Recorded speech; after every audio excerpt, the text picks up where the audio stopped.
주말 뉴욕 증시는 지난 6거래일 연속 상승에 따른 차익 실현 매물과 구글을 비롯한 일부 업체의 기대에 못 미친 실적, 골드만삭스 기소 파장 등이 악재로 작용하며 큰 폭으로 하락했습니다.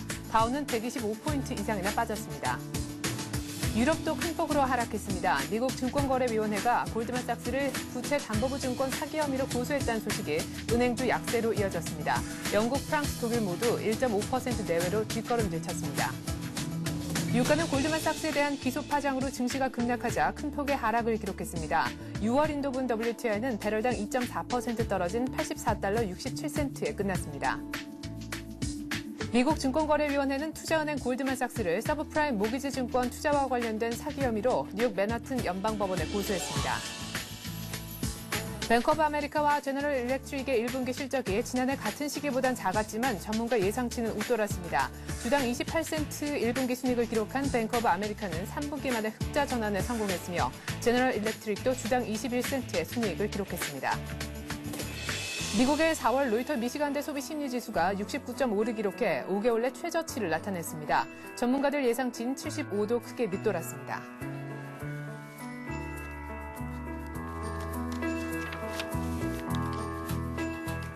안녕하십니까. 굿모닝 센증시의 최혜린아입니다.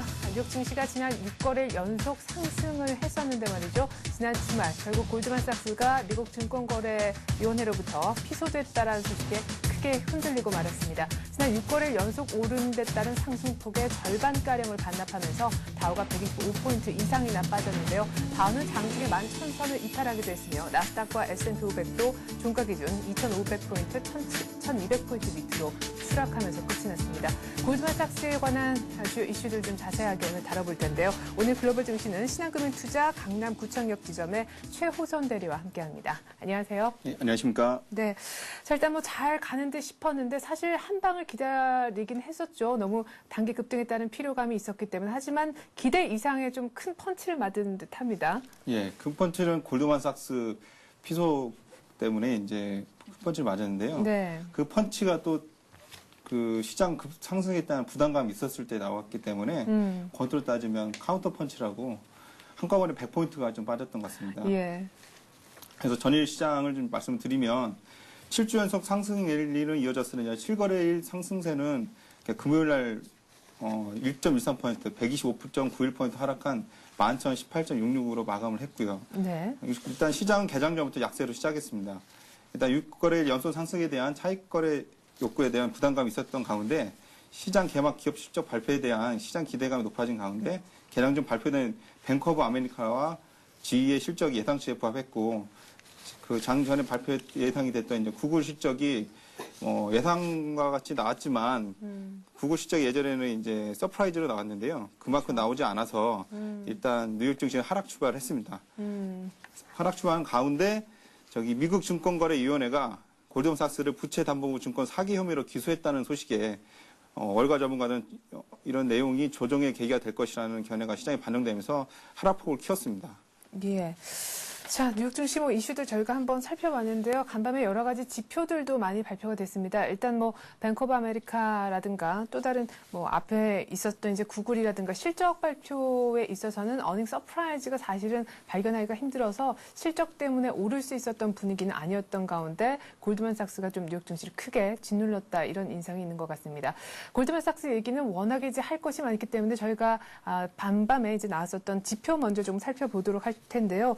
지표에서도 크게 좋았던 것과 좋지 못했던 것, 좀 분위기가 엇갈렸었던 것 같습니다. 먼저 주택 관련 지표들 먼저 좀 챙겨볼까요? 예.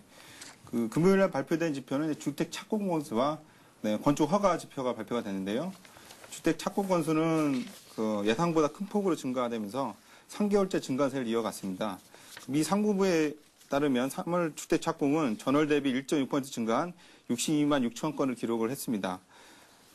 건축 허가는 68만 5천 건을 기록해서 2008년 10월 이후 가장 많았고요. 네. 이런 내용은 정부 세금 지원책 효과가 이어지고 있는 가운데 지난 2월 한파를 지나면서 포근해진 3월 날씨로 주택 착공이 늘어나는 것으로 풀이됩니다. 그래서 크레디트 스위스의 조나단 버사이 이코노미스트는 상황은 점차 좋아지고 있다. 네. 그다음에 이제 고인시장 개선도 이어지고 있고 경기 개선이 가시화될 것이라 얘기를 했는데요. 반면에 소비자 신뢰지수는 69.5를 기록해서 예상치를 크게 밑도는 결과가 나왔습니다. 이런 내용으로 보게 되면 주택 시장 회복이 이제 미국 경기 회복의 상승세의 열쇠라고 이제 그 전부터 얘기가 나왔는데요. 네. 전일 발표된 지표가 경기 회복에 대한 믿음을 주었으나 소비 심리는 좀 더 고용시장 개선 추세가 지속되면서 실업률 하락세가 선행돼야지 실제 소비 심리가 회복돼서 실제 지갑을 엮어서 보인다는 어떤 내용이 지표로 확인됐던 것 같습니다. 예. 자, 그러니까 뭐 크게 지표가 이제 3가지 정도 나왔고 주택 관련 지표는 2가지, 3월 주택 착공, 건축 허가 나왔는데 뭐 3개월 연속 증가한 것도 있었고 또 1년 만에 가장 큰 폭의 증가세를 기록하는 등 주택 관련 지표는 좋았지만 아직까지 소비 심리가 좀 많이 회복되는 것은 느끼지 못했었다라는 것을 저희가 또 4월 미시간대 소비 심리 지수를 통해서 알 수가 있었습니다. 5개월 내 최저치를 기록했다고 하죠. 자, 일단 이렇게 해서 지표는 대충 어느 정도 정리가 된 것 같고요. 뱅크 오브 아메리카 그리고 제너럴 일렉트릭 실적 얘기를 좀 해볼 텐데 앞서서 말씀하신 것과 같이 이제 구글 때문에 출발부터 좋지 못했는데 이쪽 실적도 예상치는 상회했지만은 전년 동기 대비에 비해서는 그다지 좋은 성적이 아니었다면서요?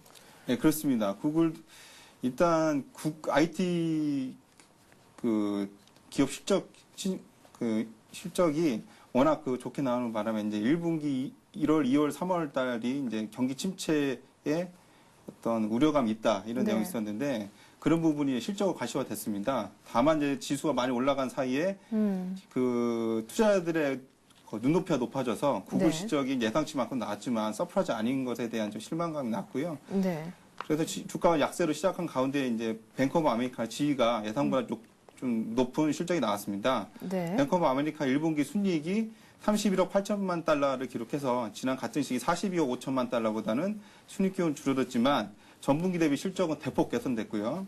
뱅크 오브 아메리카는 4분기 말씀드리면 50억 달러 순손실을 기록을 했습니다. 올해 1분기 실적은 전문가 예상치로 넘어섰는데요. 메리린치는 소매금융에서 좋은 실적을 기록해서 신용카드와 주택대출 부분의 손실을 만회를 했습니다.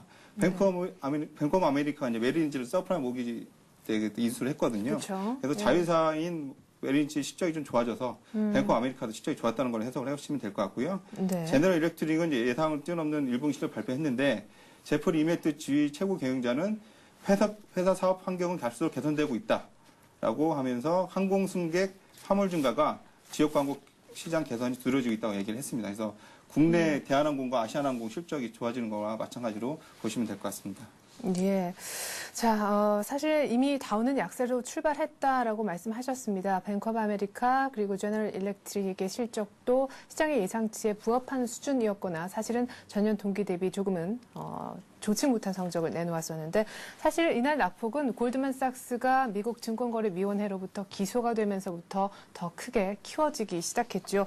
서브프라임 모기지 증권 투자 관련 사기 혐의로 미국 금융당국이 골드만삭스 IB를 이제 사기 혐의로 기소를 한 것인데 일단 사건의 전말이 어떻게 되는 겁니까? 예, 내용이 이제 밤새 시청자분들께서 기사를 보시면 네, 어려워요. 어려운 말이 많습니다. 네. 그래서 서브프라임 모기지론 터졌을 때 CDO가 뭐냐, 그다음에 모기지 증권도 뭐냐, 그렇죠. 그다음에 CDS는 또 뭐냐 이런 얘기가 있었는데 네. 좀 전체적으로 좀 총괄적으로 말씀을 드리겠습니다. 일단 기소 내용부터 말씀을 드리면 네. 한국 SEC가 맨해튼 연방법원의 제천 소장에서 골드만삭스가 미국 주택시장이 침체되기 시작했을 때 서브프라임 모기지와 연계된 금융상품의 주요 사실을 허위로 알리고 삭제한 혐의를 받고 있다고 주장을 했고요. 그다음에 서브프라임 모기지 담보증권의 수익률이 연계된 CDO인 아바쿠스를 설계하고 판매하는 과정에서 헤지펀드 폴드앤 컴퍼니를 참여를 시켰고요. 그 과정에 컴퍼니가 폴스앤 컴퍼니가 참여를 시켰는데 그 제3자가 포트폴리오를 만든 것처럼 꾸미고 폴슨의 개입 사실을 처음부터 끝까지 숨겼습니다. 네. 그래서 서브프라임 모기지 위기가 터진 후 기초자산 채권 가격 급락하면서 폴슨은 떼돈을 벌었고요. 네. 단원 손해를 봤습니다. 그래서 주목할 점이 이제 그 서브프라임 모기지 이후로 글로벌 증시가 안 좋아졌지 않습니까? 네. 그래서 투자자들이 입은 손해로 그 SEC가 우선 적시한 규모만 해도 10억 달러인데 네. 이 부분에 대해서 고발을 한 겁니다. 그래서 이제 그 표를 전체 내용을 좀 보고 말씀을 드리면 네. 헤지펀드 폴스앤 컴퍼니가 골드만삭스한테 주택 관련 모기지 증권 및 이를 담보로 부채담보부 채권 설계를 발행을 제안을 했습니다. 네. 이런 걸 만들자. 예. 예.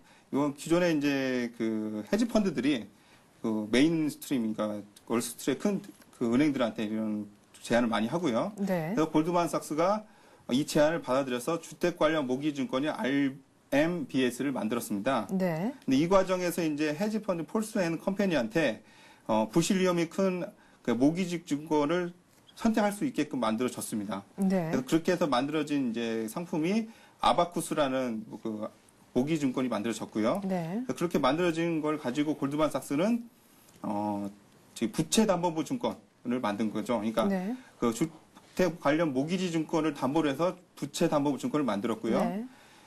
이 부채담보부 증권을 글로벌 금융회사, 그러니까 독일의 IBK, 네덜란드의 ABN 암로, 영국 로열 뱅크 오브 스코틀랜드, 그리고 또 우리나라도 좀 투자를 했었고요. 네. 그래서 전 세계로 판매를 했는데 뭐가 문제냐면 이 과정에서 골드만삭스는 이제 부채담보부 증권이라는 게 네.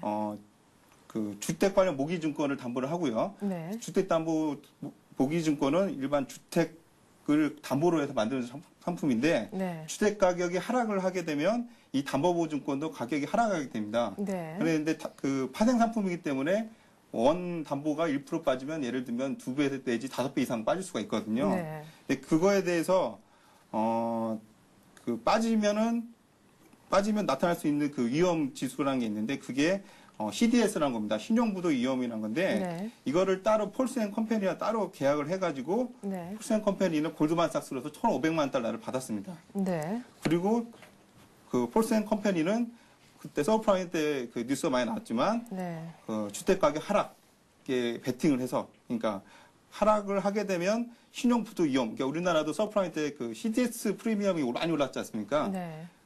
거기에 베팅을 해서 이제 올해까지 200억 달러를 벌었다. 그런 내용인데 이런 내용을 그 판매했던 독일의 IBK나 네덜란드 IBM 암로, 영국의 로열 오브 스코틀랜드 모두 다 힘들었지 않습니까? 네. 내용을 알려주지 않고 팔았다고 해서 실제 고발은 판매 회사인 골드만삭스한테만 고발했고요. 이 폴스앤컴퍼니 대표이사한테는 고발이 안 들어갔습니다. 네. 자, 일단, 골드만삭스가 사기 혐의로 이 같은 내용 때문에 피소가 됐습니다. 사실, 뭐, 월가를 대표하는 IB라고 할 수 있는 골드만삭스, 그리고, 이름만 되면 다 아는 전설의 헤지펀드인 폴슨앤컴퍼니가 손을 잡고 이렇게 같이 사기를 쳤다라는 것에 투자자들은 크게 지금 놀라하고 있는 그런 분위기인데요. 글쎄요, 이것 때문에 어떤 여파가 있을지, 당장 미국 증시가 급락한 것, 또 나중에 이제 말씀드린 유럽 증시 급락도 있겠지만은, 미국 전체에서 지금 월가의 어떤 대형 은행들이 규제하자라는 분위기가 더 힘을 얻지 않을까 싶습니다. 예, 맞습니다. 그래서 그 골드만삭스 기소 사건이 네. 나타내는 의미가 뭐냐면 골드만삭스만 이런 상품 판 건 아니고 메릴린치도 많이 팔았고요. 대표적으로 이제 그 AIG도 많이 판매를 했습니다. 예. 근데 오바마 대통령이 이제 대통령이 되면서 그 주로 했던 내용이 월가의 금융을 좀 개혁하겠다.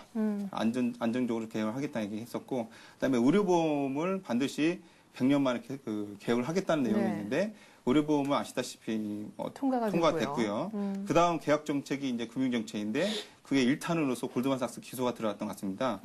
그러니까 이제 금융회사들에 대한 어떤 개혁 정책으로 그 정부가 기소가 들어갔던 것이 일단 타 은행들까지 기소가 될 거로 예상이 되면서 예. 근데 은행들이 아까 보셔서 아시겠지만 이 금융상품들은 신용상품을 담보로 해서 파생을 하기 때문에 네. 레버리지 효과가 큽니다. 그렇죠. 근데 이게 그 정부 정책으로 민간 소송으로 소송을 걸게 되면 그거에 대한 파생 상품의 설계 및 마케팅이 줄어들게 되거든요. 그렇게 되면은 뭐 간단히 말씀드리면 돈의 흐름이 줄어드니까 네. 바로 이 영향을 받아서 뒤에 말씀드리겠지만 유럽 증시도 빠졌고 네. 오늘 우리나라 은행 주식들한테도 일단은 영향을 주지 않을까 하는 심정을 갖고 있고요. 네. 그다음에 좀 더 말씀드리면은 그러면은 그 골드만삭스 기소 사태가요, 뉴욕 증시의 어떤 조정의 계기가 될 것도 같은데 이게 단발성 재료일까요? 아니면 예를 들어 뭐 2, 3개월, 석 달, 넉 달 충격을 줄 수 있는 그런 재료입니까?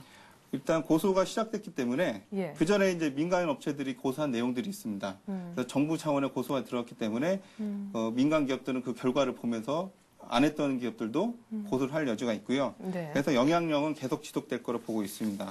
예. 다만 지수가 급등을 했고 실질적으로 경기 회복이 좋아졌기 때문에 이 기회가 오히려 매수 기회가 아니냐. 특히 은행 업종들에서 네. 그런 시각 보는 관점이 있습니다. 예.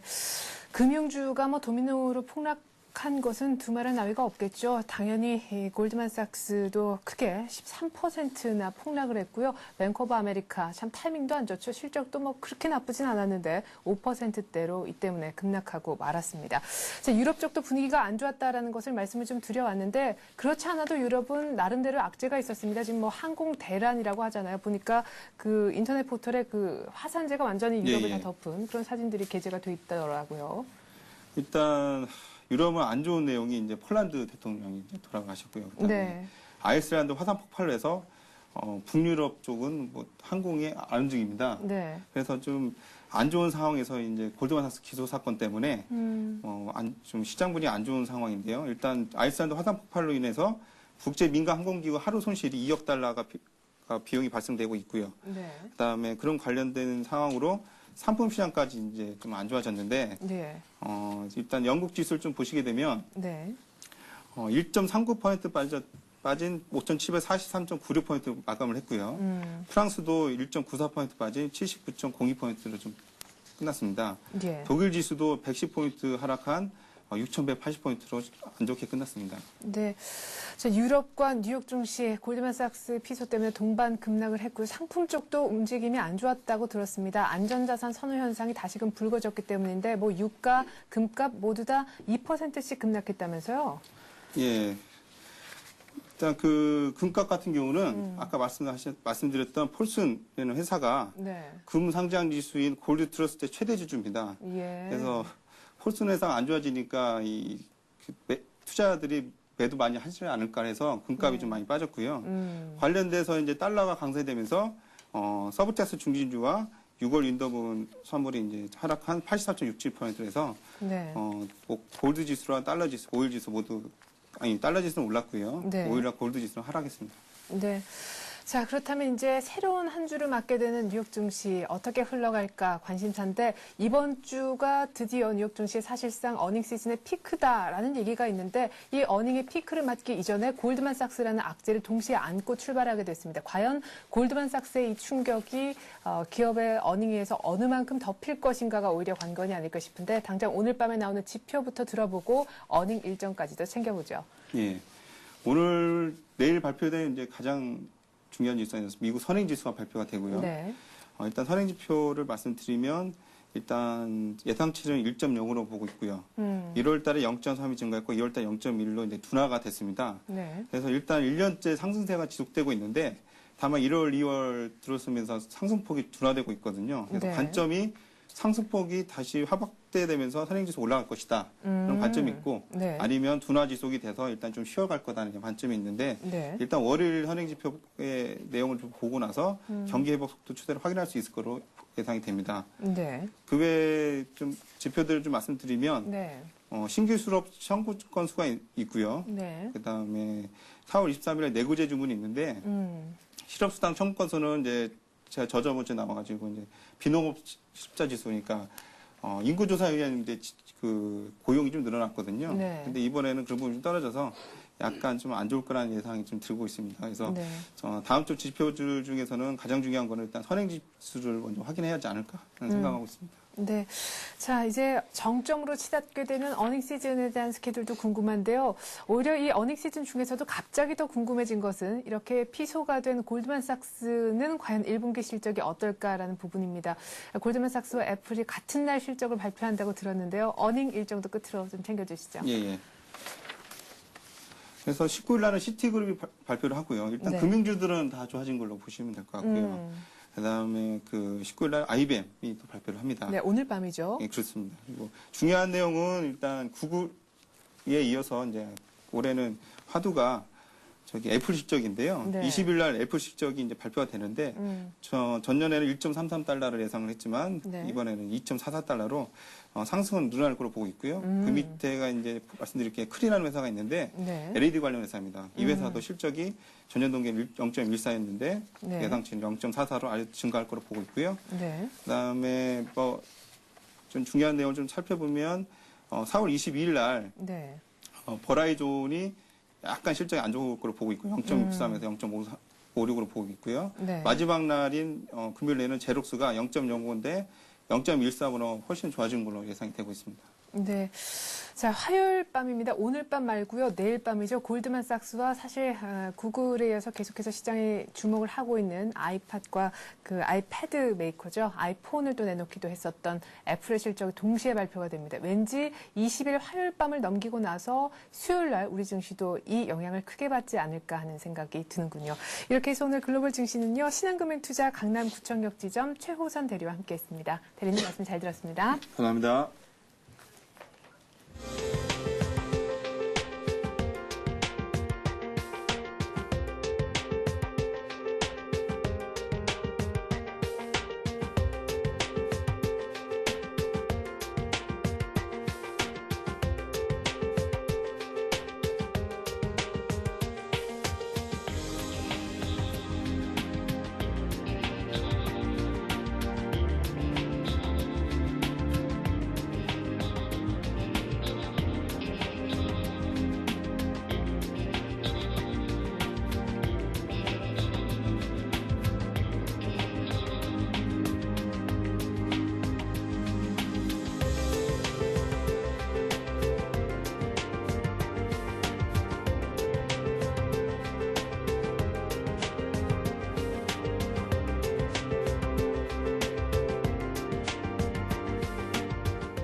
네, 같은 글로벌 증시 바탕으로 해서 4월 넷째 주 그 첫 거래일, 오늘은 우리 장이 어떻게 흘러갈지 전망이 궁금한데요. 전문가와 함께 전망 들어보는 시간 갖겠습니다. 신한금융투자 영등포 지점에서 조재석 부장 나오셨습니다. 안녕하세요. 네, 안녕하십니까. 네. 자, 이제 코스피가 10주 연속 상승하긴 했었습니다만 일단 지난 금요일장만 떼놓고 보면은 나흘 만에 코스피는 조정을 받았습니다. 다시 1730선대까지 밀려왔는데 이런 상황 속에서 우리 증시가 어디로 튈까 관심사지만 골드만삭스 변수를 맞게 됐어요. 예, 그렇습니다.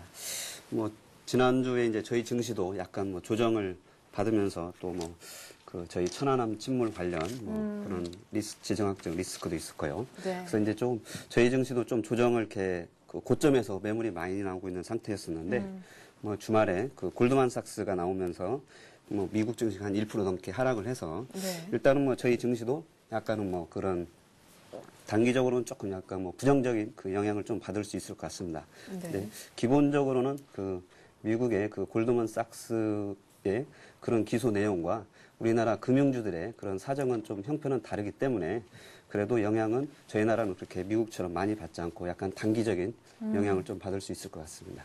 예, 그래요. 골드만삭스 쇼크가 우리 증시에도 영향을 주긴 줄 텐데 뭐 그렇게 길게 준다라기보다는 단기적으로만 영향을 그래도 주긴 줄 것 같다라는 말씀이셨습니다. 그러면 골드만삭스 때문에 오늘 은행주가 빠질 수도 있는 건가요? 뭐 조금 빠지긴 하겠죠. 근데 그 보면은 저희 은행주들이 그런 미국의 투자은행처럼 그런 파생 상품을 뭐 굉장히 많이 파는 그런 형태도 아니고, 예. 그리고 뭐 저희는 또 그런 미국보다는 약간 규제가 좀 많은 형편이기 때문에 예. 뭐 그렇게 많이 빠지고 그러지는 않을 것 같습니다. 예.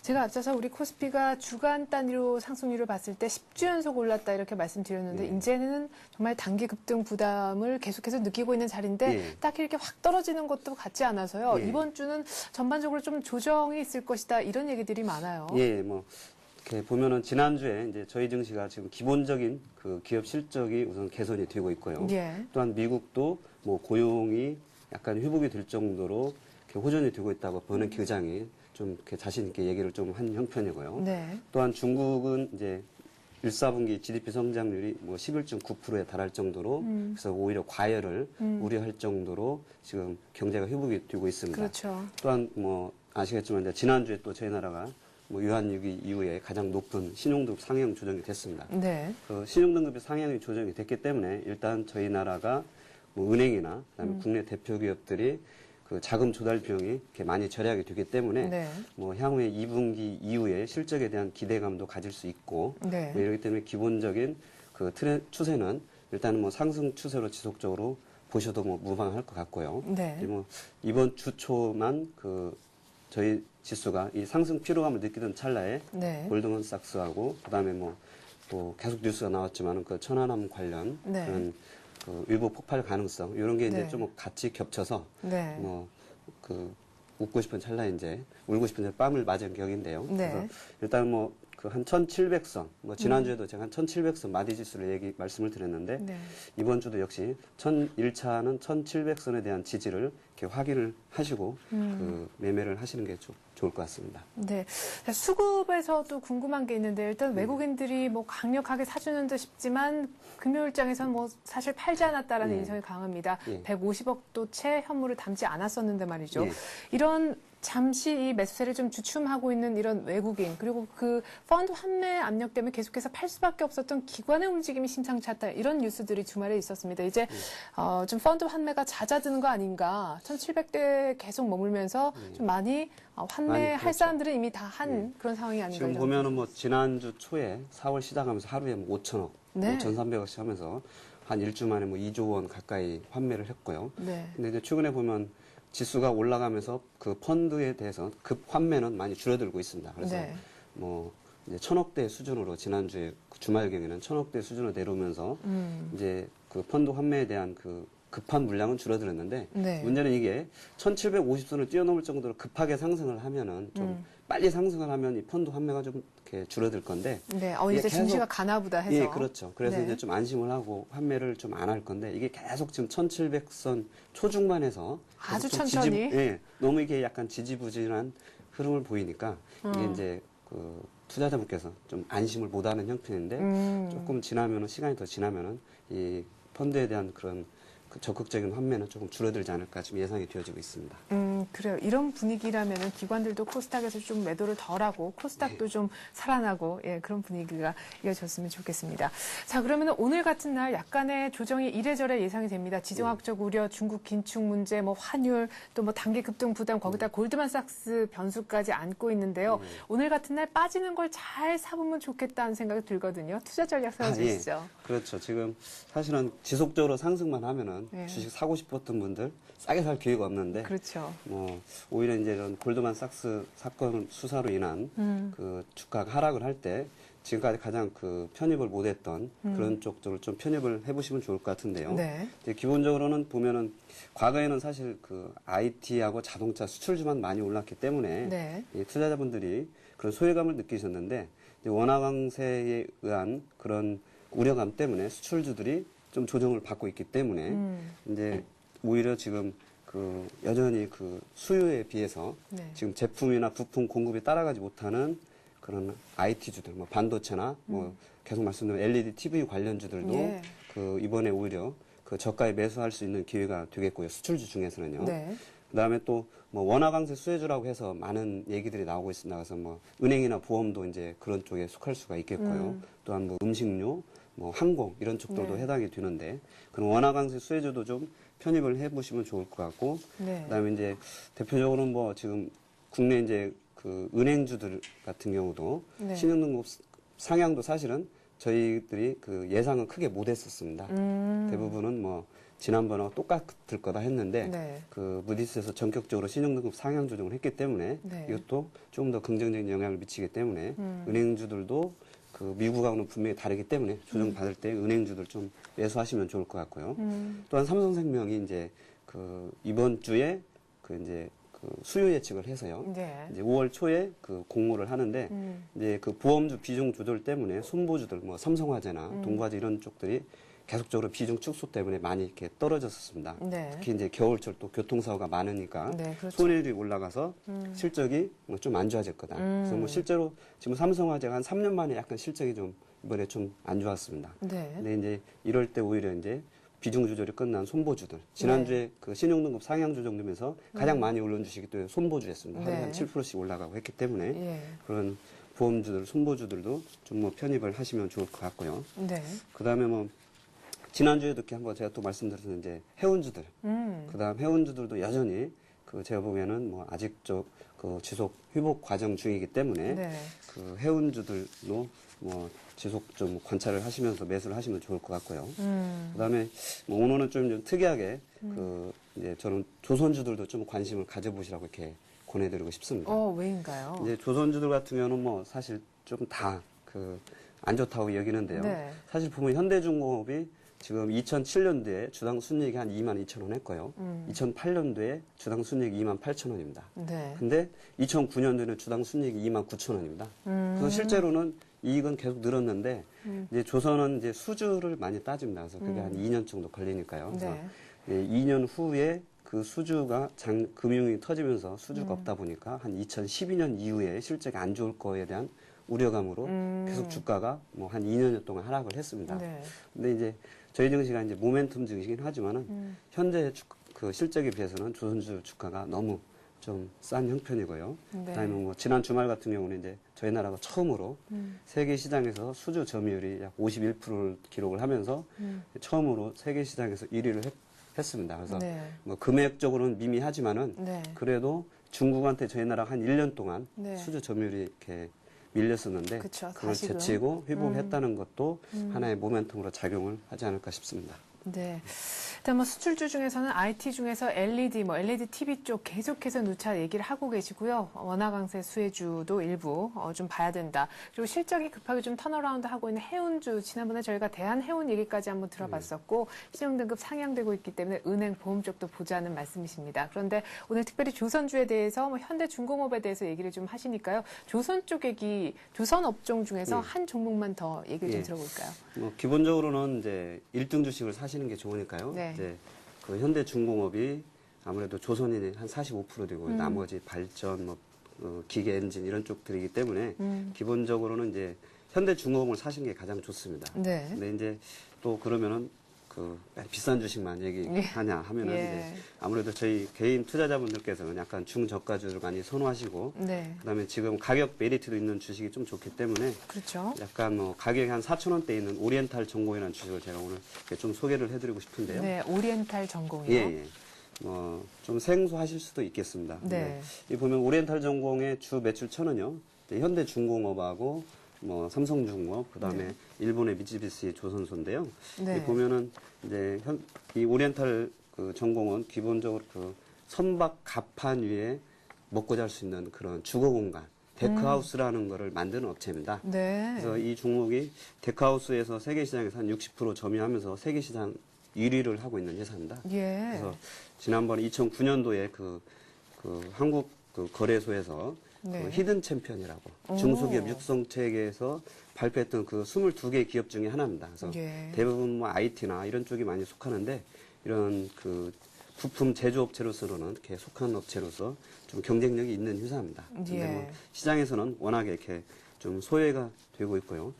2007년도에는 외국인들이 한 30%까지 지분을 사면서 뭐 2만 원대까지 넘어갔었는데 네. 그 뒤로 조선업이 불황이 되면서 그래요. 외국인들이 팔면서 뭐 이렇게 지금 4,340원까지 내려와 있는데요. 네. 보면 지금 2007년도에 매출액이 3천억, 그 다음에 2008년도에는 3,900억, 그 다음에 2009년도에는 4,500억입니다. 그래서 영업이익도 150억, 330억, 그다음에 작년에는 한 190억 정도 해서 안정적인 영업이익을 하고 있는데요. 네. 근데 이제 조선업 불황 때문에 주가가 많이 빠져 있는데 최근에 이제 조선업이 약간 살아나면 가장 먼저 그 실적이 증가할 수 있는 그런 회사라고 소개를 드리고 싶습니다. 네. 자, 차트를 볼까요? 최근 들어서 수급은 또 어땠는지, 최근 들어 좀 올라왔다고 하셨는데 지금까지도 그 상승 추세가 유지가 되고 있는지 모르겠네요. 네. 뭐 올라왔다고 해도 이 최저가가 3,600원이었습니다. 예. 그리고 지금 4,340원이니까 2만 원 했던 주가가. 예. 지금 뭐 그 계속 지속적으로 하락을 했고요. 그래서 지금 차트를 살펴보면요. 뭐 지금 지난번에 그 이제 주가가 뭐 지속적으로 이렇게 하락을 했습니다. 그래서 좀 짧게 이제 보면은 일단은 뭐 올해 한 7,300원을 기록을 했다가요. 지속적으로 하락을 했다가 지금 이렇게 보면은 거래량이 지금 여러 번 한 번씩 늘었습니다. 그래서 이 2009년도 4월 달에 7,000원대 한번 거래가 이렇게 빵 터졌고요. 네. 그 다음에 또 작년 또 8월경에 또 대량 거래 한번 터지고 또 하락을 했고요. 네. 그 다음에 올 2월 달에도 거래가 이렇게 한번 터지면서 뭐 주가가 상승을 했었습니다. 그리고는 지금 지속적으로 하락을 하기 때문에 거의 모든 투자자들이 다 뭐 손절매를 하고 거의 쳐다보지 않는 상태인데요. 네. 그래서 지금 뭐 계속 장기 역배열 상태에서 이제 뭐 회복을 하려고 하는 상태고 지금 보면 거래가 이렇게 빵빵 터지는 거는 나중에 이게 그 저가에 매집을 하는 그런 형태가 좀 될 수 있겠고요. 그래서 네. 지금 어느 정도에 사면 좋을까요? 가격은요? 지금 4,340원이고 오늘 뭐 그 골드만삭스가 나왔기 때문에 싸게 네. 살 수 있는 기회가 될 수 있겠고요. 이제 네. 소형주는 약간 변동폭이 있긴 하지만은 뭐 4,200원 근처에서 뭐 사셔가지고 기본적인 거는 뭐 그 지난번에 주가가 하락을 하기 시작했던 네. 약 5,000원대까지는 뭐 1차 목표가고요. 네. 좀 중기적으로 보시는 분들은 뭐 한 6,000원 근처까지도 뭐 제가 보기에는 크게 무리는 없으리라 보고 있습니다. 그래서 뭐 예. 재무비율도 한 일부일에 1,000% 되기 때문에 뭐 이렇게 좀 들고 계셔도 뭐 무방하리라고 보여집니다. 네. 자, 이렇게 해서 저희가 조선업종 중에서요, 뭐, 현대중공업이라는 커다란 대장주가 있긴 하지만 또 개인 투자자분들을 위해서 오리엔탈 전공도 괜찮다 얘기를 한번 들어봤습니다. 신한금융투자 영등포 지점 조재석 부장과 함께 했습니다. 부장님 잘 들었습니다. 예, 감사합니다.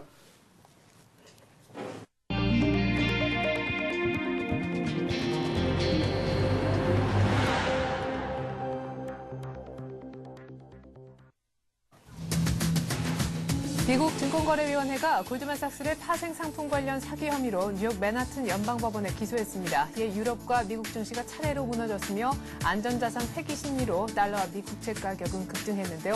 골드만삭스 쇼크에 휘청였던 주말 글로벌 금융시장 분위기 정리해봅니다. 정부가 2010 주택공급계획을 확정해 발표했죠. 올해 수도권 26만 가구를 포함해서 전국에 40만 가구 주택을 짓기로 했는데요. 이 중 무주택 서민을 위한 보금자리 주택은 수도권에 4만 가구 등 총 18만 가구를 공급하기로 결정했습니다. 성원건설과 남양건설 등 건설회사들의 경영 악화가 가속화되면서 직간접 대출을 해줬던 저축은행의 부실도 눈덩이처럼 커지고 있습니다. 건설사들의 위기설이 현실화될 경우 저축은행 부실은 더 심화될 것 같은데요. 건설사와 저축은행들의 부실 전이를 막기 위한 종합대책 마련이 시급하다는 목소리가 커지고 있습니다. 정부가 외환시장 불안의 주 요인으로 꼽았던 외국계 은행의 무분별한 단기 차입을 규제할 방침입니다. 현재 외국계 은행 국내 지점의 단기 외채는 700억 달러를 넘어서 전체 단기 외채의 절반 가까이 육박하고 있는데요. 과세보다는 본점 차입금 등 직접 규제 쪽을 택할 분위기가 불거지고 있습니다.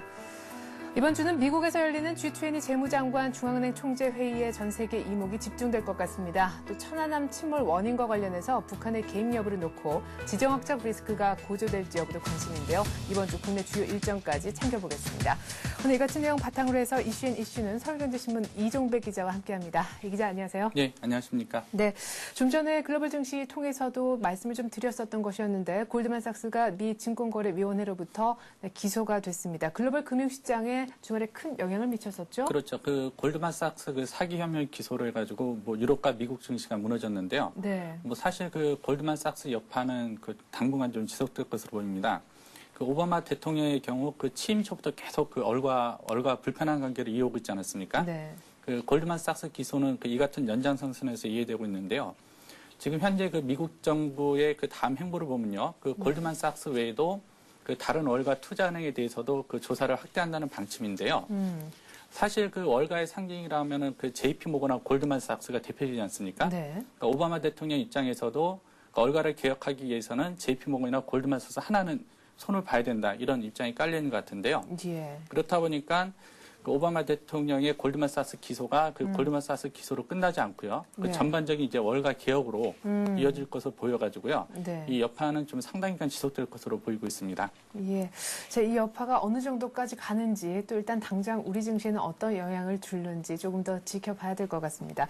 자, 다음 소식입니다. 정부가 어제 올해 주택공급 계획을 확정해서 발표를 했는데요. 올해 정부 목표대로라면 수도권은 약 한 26만 가구 그리고 전국적으로는 약 한 40만 가구 정도가 공급될 예정이라고 합니다. 자세한 내용 들어보죠. 네, 그렇습니다. 그 국토해양부가 어제 그 주택 종합 공급 계획을 발표했는데요. 그 지적하신 대로 그 수도권 26만 가구를 포함해서요. 네. 그 전국적으로 그 40만 가구를 짓는다는 계획입니다. 한 2008년에는 약 그 37만 가구가 공급했는데요. 네. 2008년보다는 약 그 3만 가구가 좀 늘어난 수치입니다. 그 세부적으로 그 올해 주택 계획을 보면요. 일단은 그 전국에서 그 40만 가구의 주택을 공급하고요. 네. 이 중 수도권이 26만 가구이고요.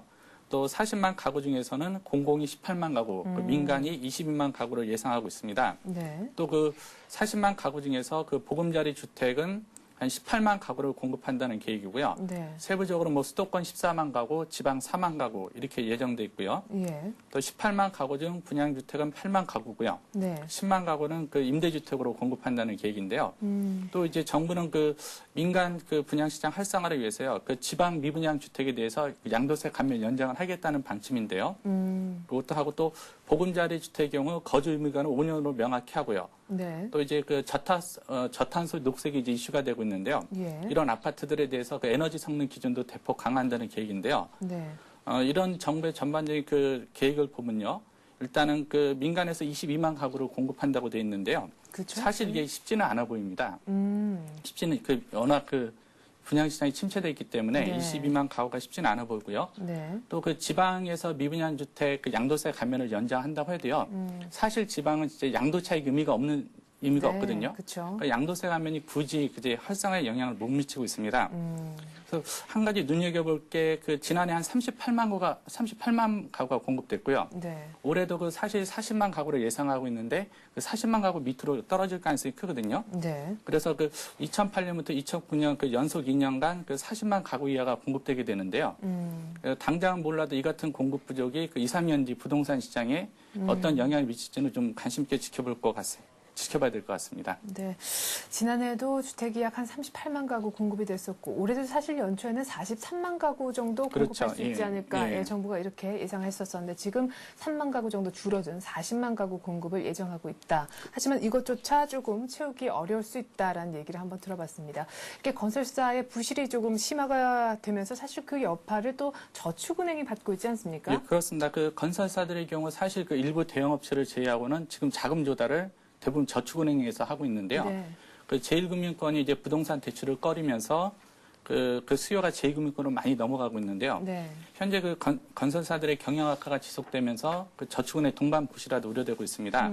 일단 단적인 예로 그 성원건설과 남양건설 그 대우 자판이 이제 억압하고 이제 그 법정 관리에 들어갔는데요. 네. 요 세 개 기업이 저축은행에 묶인 돈만 해도 1조 원이 넘는 것으로 좀 추정이 되고 있습니다. 네. 문제는 이 저축은행 동반 부실이 비단 이 세 개 건설사만의 문제는 아니라는 건데요. 네. 실제 그 한국기업 평가에 의하면은 그 작년 9월만 기준으로요. 네. 1년 내 만기가 돌아오는 건설사들의 그 프로젝트 파이낸싱, 즉 우발 채무죠. 네. 그 지급 보증 규모가 무려 그 24조 원에 이르는 것으로 나타났거든요. 아이고. 예. 또 1, 2년 내에 만기가 돌아오는 우발 채무는 한 9조 9천억 원.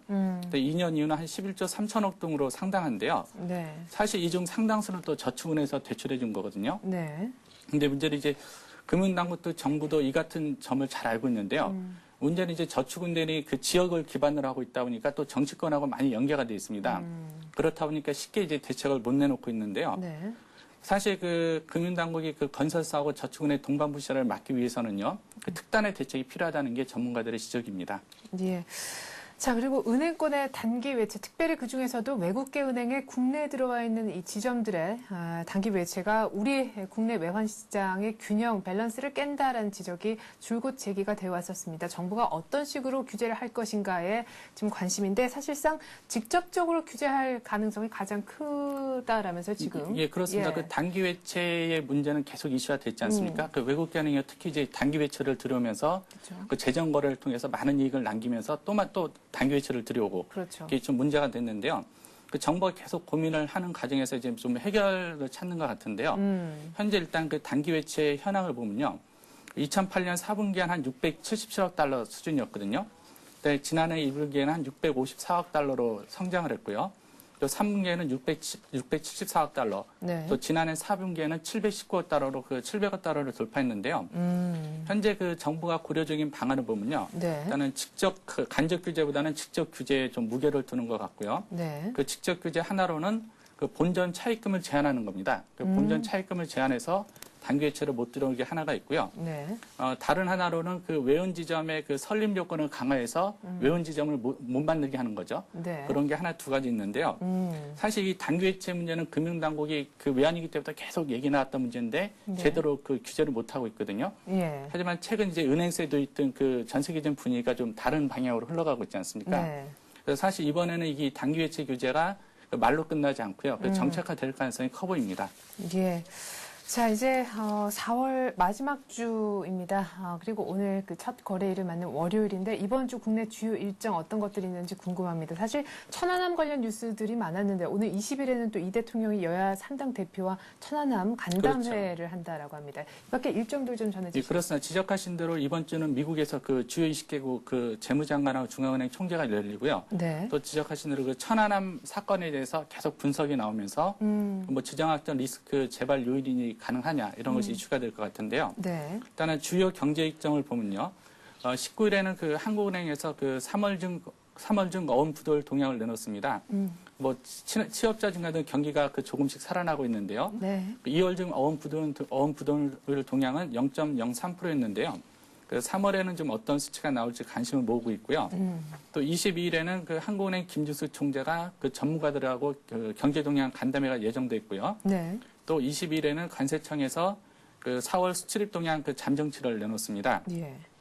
또 22일에는 그 한국은행에서 2009년 말 그 지역별 통화별 그 국제투자 대조표를 내놓는데요. 네. 아마도 이번 주 키포인트는 그 23일에 그 미국 워싱턴에서 개최되는 그 주요 20개국 재무장관하고 중앙은행 총재 회의인데요. 그렇죠. 이번 회의에서는 그 우리나라의 그 윤중현 기획재정부 장관과 그 김중수 한우 총재가 공동의장을 맡아서 회의를 주재할 예정인데요. 네. 아마도 그 현재 이슈를 부상한 그 은행세 도입이 그 주요 안건으로 올라갈 것으로 예상되고 있습니다. 네. 이렇게 해서 국내 주요 일정까지 들어봤습니다. 서울경제신문 산업부의 이종배 기자였습니다. 이 기자 잘 예, 들었습니다. 감사합니다. 네, 뉴욕 증시가 6거래일 연속 상승을 했었습니다마는 주말에 아주 커다란 악재를 맞았습니다. 투자은행이죠. 골드만삭스가 서브프라임 모기지 증권 관련 사기 혐의로 미국 증권 당국에 의해서 피소가 된 것이었는데요. 다우가 6거래일 연속 상승하는 데 따른 상승폭의 절반인 125포인트를 하루 만에 내주고 말았습니다. 단기 급등에 따른 피로감이 있어서 사실상 뺨을 맞고 싶었던 뉴욕 증시였는데 이제는 수술이 필요할 정도가 됐습니다. 오늘 우리 장에서 이 골드만삭스 변수가 어떻게 작용할까요? 저는 잠시 후 출발 센정시로 다시 인사드리겠습니다. 고맙습니다.